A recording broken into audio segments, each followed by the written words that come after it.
أشرقت نفسي بنور من فؤادي.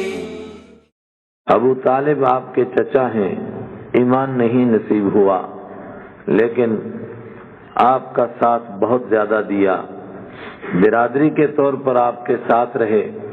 بنو ہاشم کے اور لوگ بھی جو ایمان نہیں لائے تھے ابو لہب کے سوا، ان لوگوں نے ایمان کے نہ لانے کے باوجود آپ کا ساتھ دیا۔ ابو طالب نے بھی زبردست آپ کا ساتھ دیا، اور مکہ کے لوگوں کے سامنے ابو طالب کی شخصیت بہت بڑی تھی۔ ان کی موجودگی میں وہ رسول اکرم صلی اللہ علیہ وسلم پر کوئی حملہ کرنے کی ہمت نہیں کرتے تھے۔ وہ سمجھتے تھے کہ لوگ ابو طالب کی طرف زیادہ ہو جائیں گے، اس لیے جب اسلام کی تحریک زور پر آئی تو انہوں نے مختلف موقعوں پر ابو طالب سے ملاقات کی۔ پہلے ملاقات کی، اپنے بھتیجے کو سمجھا دو، یہ ہمارے خداؤں کے بارے میں کہتے ہیں کہ یہ کوئی نفع نقصان کے مالک نہیں۔ پھر کہا کہ نہیں، یہ تو زیادہ ہی اپنی تبلیغ کر رہے ہیں، ان کو ہمارے حوالے کر دو ورنہ بیچ میں سے ہٹ جاؤ۔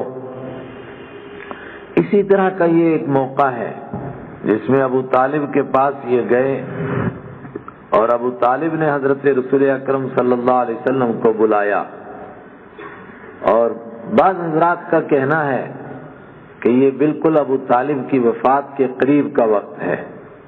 ابو طالب کا انتقال کا وقت آیا، مکہ کے بڑے بڑے مشرکوں نے آپس میں مشورہ کیا کہ ایسا نہ ہو کہ ابو طالب کا انتقال ہو جائے اور یہ مسئلہ نہ نمٹے، اور اس کے بعد اگر ہم ان کے بھتیجے پر حملہ بھی کریں تو لوگ ہمیں طعنہ دیں گے کہ جب تک چاچا موجود تھا تب تک کچھ نہ کر سکے، چاچا کا سایہ ہٹا، سر سے اٹھا، تو انہوں نے آپ صلی اللہ علیہ وسلم کو اکیلا دیکھ کر کے حملہ کر دیا۔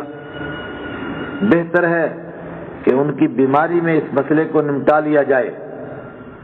تو یہ اگر روایت مان لی جائے تو 10 ہجری کی بات ہے، اس کا مطلب 10 نبوی کی، اس کا مطلب کہ یہ سورت نبوت کے اعلان کے 10ویں سال نازل ہوئی۔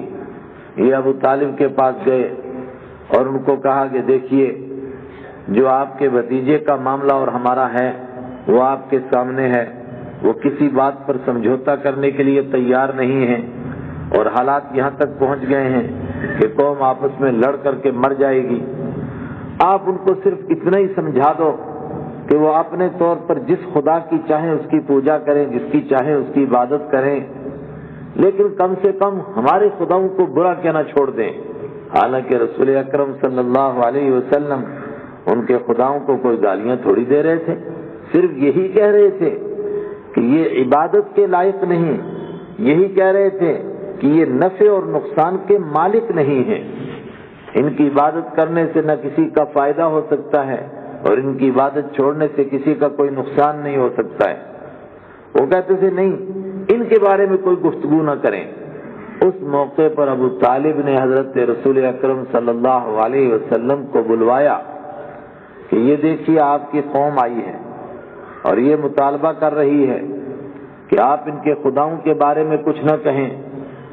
اس پر آپ نے فرمایا کہ چچا جان، میں ان سے ایک بات کہتا ہوں، یہ میری ایک بات مان لیں، میں ان کی بات مان لوں گا، اور میری اگر ایک بات مانیں گے اس کا فائدہ یہ ہوگا سارے عرب پر ان کی حکومت ہو جائے گی اور عجم ان کے سامنے سرنگوں ہو جائیں گے، عجم ان کے سامنے غلام بن جائیں گے، سرنگوں ہو جائیں گے، ان کے ماتحت ہو جائیں گے، میری ایک بات مان لیں۔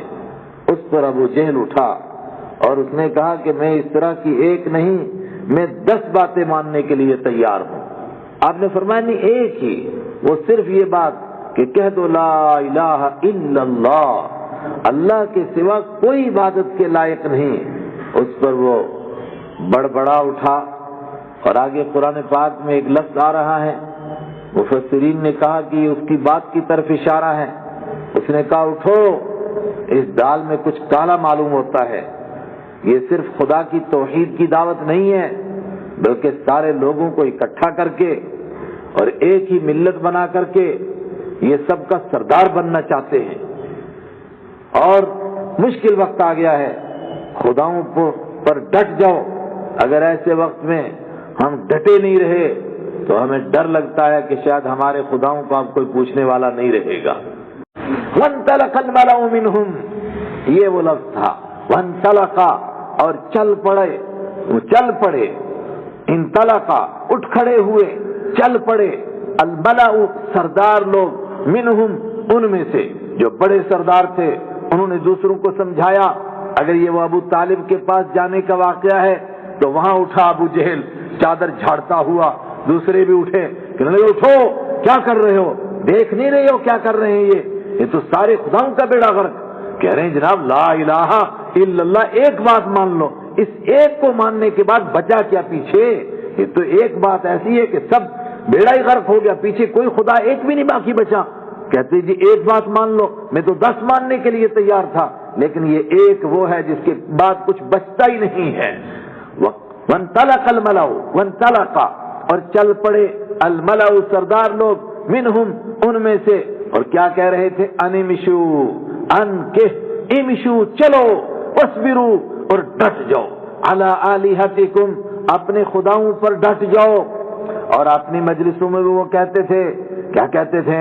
پیچھے گزرا، کہتے تھے کہ ہمارے بیوی بچے کہیں بگڑ نہ جائیں، اولاد کہیں بگڑ نہ جائیں. ایک دوسرے کو تلقین کرتے تھے، اٹھو بھائی مضبوطی سے جم جاؤ. پہلے اگر تم پوجا پاٹ نہیں کرتے تھے اب زیادہ کرو، زیادہ نعرے لگاؤ، کہیں ایسا نہ ہو کہ ان کی بات کسی پر اثر کر جائے. وانطلق الملأ، اور چل پڑے سردار لوگ. منہم، ان میں سے. یہ کہتے ہوئے انمشو، کہ چلو.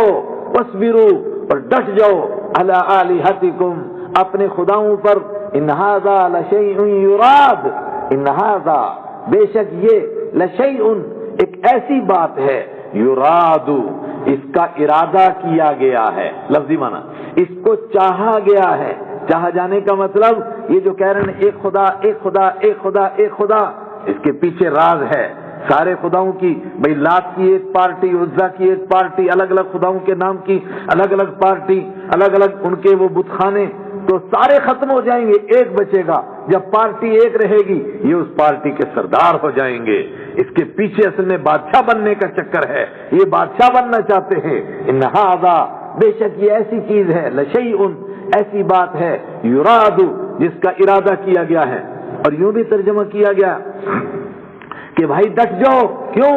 اس لیے کہ انہوں نے بھی اس بات کو اب ٹھان لیا ہے کہ ہم نے ایسا کر کے رہنا ہے، ایک خدا کی توحید کا ڈنکا بجا کر رہیں گے. اس کے مقابلے میں تم بھی ڈٹ جاؤ. ان ھذا، بے شک یہ. لشیء، ایک ایسی چیز ہے. یراد، جس کا ارادہ کر لیا گیا ہے. ما سمعنا بہذا فی الملۃ الاخرہ، کہنے لگے عجیب بات ہے. ما سمعنا، ہم نے سنا ہی نہیں. بہذا، اس بارے میں. فی الملۃ الاخرہ، پہلے مذہبوں میں، پچھلے مذہبوں میں. پچھلے مذہب میں ہم نے نہیں سنا. کس کے بارے میں؟ کہ صرف ایک خدا ہے، لا پہلے اور اللہ بعد میں. لا، کوئی نہیں. اللہ، مگر ہے کون؟ اللہ، ایک اللہ. پہلے لا الہ، کوئی الہ نہیں، کوئی خدا نہیں، ہو ہی نہیں سکتا. الا اللہ، سوائے اللہ کے. ما سمعنا بہذا، یہ بات تو ہم نے پہلے مذہبوں میں نہیں سنی. اور پہلے مذہبوں سے ان کی کیا مراد ہے؟ یہ مراد بھی اپنے دادا سے نہیں سنی، پردادا سے نہیں سنی، لکڑ دادا سے، چکڑ دادا سے، پتہ نہیں کہاں کہاں سے کتنے ہمارے پرانے بوڑھے تھے، ان سے بھی ہم نے نہیں سنا. سب نے کہا ٹھیک ہے خدا ہے، مگر اس کے ساتھ کوئی دوسرے بھی ہیں. یہ تو کہتے ہیں ہے ہی کوئی نہیں دوسرا.